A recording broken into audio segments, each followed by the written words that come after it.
Bonjour tout le monde et bienvenue sur ma chaîne YouTube. Aujourd'hui, je vais vous parler de deux sujets qui me touchent particulièrement, à savoir la bipolarité et mon amour de la lecture, et comment j'arrive à conjuguer les deux, ou du moins je le tente. Alors tout d'abord, la bipolarité, c'est une maladie dont j'ai été diagnostiqué il y a une dizaine d'années. Ce n'est pas évident. Alors maintenant, je vais vous en parler un peu. Tout d'abord, en premier lieu, je tiens à préciser que cette maladie fait partie des handicaps psychiques et non pas mentaux. Il y a un grand distinguo. Là, je vais vous donner la définition succincte que j'ai trouvée sur Internet et après, je vous en parlerai plus en détail. Donc, un trouble bipolaire est en psychiatrie un trouble de l'humeur caractérisé par une succession d'épisodes maniaques et dépressifs. Alors, à savoir, ces troubles maniaques, ce sont des phases d'euphorie où tout est possible, on déborde d'énergie, bref, on est les rois du monde.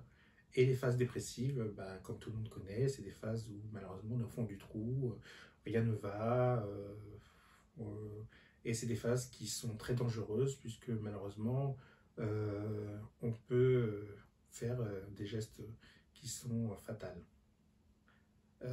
Tout comme en phase maniaque up, on peut aussi, en se croyant les rois du monde, se croire capable de faire des choses qui malheureusement ne sont pas possibles et sont aussi dangereuses.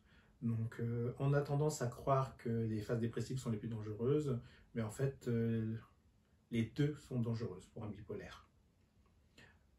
Un bipolaire en plus a une alternance qui est de phase qui est extrêmement rapide, c'est-à-dire que dans la journée, on peut passer d'une phase haute à une phase basse environ 40 fois dans la journée, si ce n'est 10 fois par heure. C'est épuisant mentalement parlant et psychiquement parlant, donc, c'est très dur à accepter, surtout que c'est une maladie qui met entre 11 et 12 ans à être diagnostiquée, parce que c'est extrêmement difficile de la diagnostiquer. Alors pour juguler cette maladie, on a un traitement donc, qui alterne régulateurs d'humeur tels que le lithium et des antidépresseurs, de manière à pouvoir contrebalancer les phases up et les phases down. Le but étant que l'alternance de phase soit la plus minime possible et surtout qu'on n'aille pas trop haut ni trop bas. Il faut savoir aussi qu'un bipolaire a une espérance de vie réduite par rapport à la population moyenne de 10 à 12 ans, du fait de ces phases. Voilà. Donc sur ce, comment j'appréhende ça? Donc j'ai eu la chance, j'ai eu une amie qui souffre de cette maladie qui m'a permis de pouvoir m'accepter et apprivoiser cette maladie. Ce n'a pas été évident. J'ai fait un gros travail avec un psychiatre que je vois encore une fois par mois, ce qui est nécessaire. Car il faut savoir que certains bipolaires arrêtent le traitement pensant qu'ils vont mieux. Or, c'est ce qu'il ne faut pas faire. Le traitement est utile. Et surtout, il ne faut jamais l'arrêter. Et continuer à se faire suivre, c'est très important. Voilà, voilà. Donc sur ce, maintenant, je suis régulé. Je ne vous dis pas que l'alternance de phase n'existe pas, parce que c'est faux, parce que le traitement ne fait pas tout, malheureusement. Des fois, il est inactif, et donc c'est à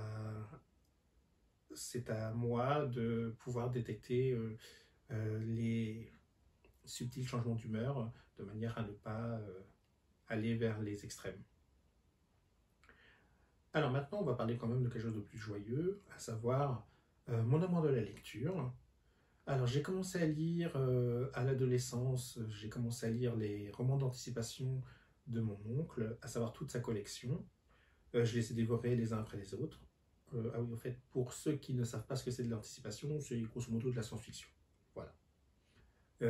Et après, j'ai découvert la romance et je ne l'ai plus jamais quittée.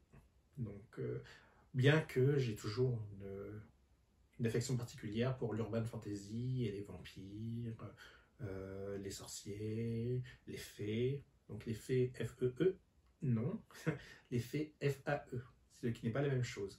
Donc, pour ceux qui ne savent pas ce que c'est, je vous conseille de lire Les Mérigenteries de Laurel Calamity, où elle en parle. Et il y a d'autres ouvrages, mais ceux-là sont... Enfin, celui-là est le plus connu. Et donc, j'ai trouvé la romance et je ne l'ai plus quittée. J'ai lu énormément de livres, je les ai dévorés, et on peut dire que c'est une véritable passion, puisque en fait lire me permet de me sentir vivant et surtout de m'évader, ce qui est très utile quand on a une maladie comme la mienne, pour pouvoir s'évader et oublier parfois qu'on est malade. Alors comment est-ce que j'arrive à concilier cet amour des livres et ma maladie? Alors, à savoir, quand je suis en phase up, il n'y a absolument aucun problème, puisque alors là, je dévore les livres, je ne manque pas d'énergie pour lire, ni de concentration, j'adore ça. Euh, Sauf que quand je suis en phase down, là, ça devient beaucoup plus compliqué. Puisque comme je n'ai goût à rien, et fatalement, je ne lis pas. Alors maintenant, j'ai développé des petits mécanismes pour me permettre de lire quand même et ainsi remonter vers une humeur un peu plus égale. Donc à savoir, heureusement que je lis énormément en numérique. Donc j'ai la possibilité sur mon iPad de mettre un temps minimum de lecture. Donc mon iPad me rappelle si je n'ai pas atteint ce temps ou si je l'atteins. Et donc je me suis fixé 20 minutes par jour. Alors 20 minutes, vous allez me dire que c'est peut-être pas assez, mais quand on est en phase dépressive, c'est beaucoup. Donc je m'oblige à cette rigueur au niveau de la lecture, donc 20 minutes minimum par jour, ce qui est un excellent antidépresseur pour ma part. Alors bien entendu, je ne me limite pas à 20 minutes. Si j'arrive à lire plus, j'arrive à lire plus, bien entendu. Mais 20 minutes, quand on est en phase dépressive et qu'on n'arrive pas à se concentrer, c'est très dur. Et surtout, c'est un gros effort sur soi-même. Mais bon, parfois, il faut se prendre la main et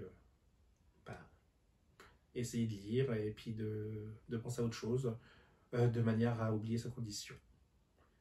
Voilà. Donc, si jamais vous avez des questions, n'hésitez pas à les poser en commentaire, j'y répondrai avec grand plaisir. Si vous le souhaitez, abonnez-vous à ma chaîne. Et n'oubliez pas les petits up si la vidéo vous a plu. Bon, je sais qu'elle n'a pas été très détaillée, mais je vous ai donné plutôt mon ressenti, sans vous écraser sous des définitions ou des choses par rapport à la maladie, parce que ce n'est pas le but. C'est surtout vous fixer mon ressenti. Sur ce, je vous souhaite une bonne journée et un bon dimanche, et à bientôt sur ma chaîne.